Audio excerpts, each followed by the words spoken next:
निकीने काढली वर्षाताईंची अक्कल, त्यांना म्हणाली शट अप। बिग बॉस मराठीच्या घरात घमासान सुरू झालेला आहे आणि आता नवीन प्रोमो समोर आलेला आहे। दुसऱ्या दिवशी बिग बॉसने दिली आहे घरच्यांना शिक्षा, जेव्हा आता बिग बॉसने घरच्यांना सांगितले की ते बेडवर नाही तर जमिनीवर झोपणार आहेत आणि हे सगळं कदाचित वर्षाताईंनी केलेल्या चुकीमुळे झालेलं असावं, ज्यामुळे निकी त्यांच्यावर ओरडते आहे। बाकी सगळे सदस्य शांत आहेत, पण निकी वर्षाताईंना नको नको ते बोलते। त्यांना म्हणते की तुम्हाला एवढीच अक्कल होती ना तर तसं झोपायला नको हवं होतं, त्यामुळे आपल्याला ही शिक्षा मिळाली आहे।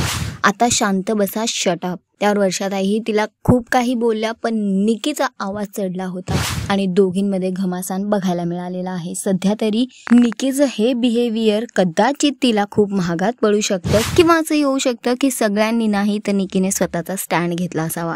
पण निकीचा वर्षाताईंवर आवाज चढला होता, पारा चढला होता, तर तिने त्यांची अक्कल सुद्धा काढली आहे। तुम्हाला काय सांगायचं आहे या व्हिडिओवर आम्हाला कमेंट करून नक्की कळवा। टेलिव्हिजन विश्वातील घडामोडी, बिग बॉस अपडेट जाणून घेण्यासाठी टेलिगप्पाला लाईक, शेअर, सबस्क्राईब नक्की करा। नमस्कार।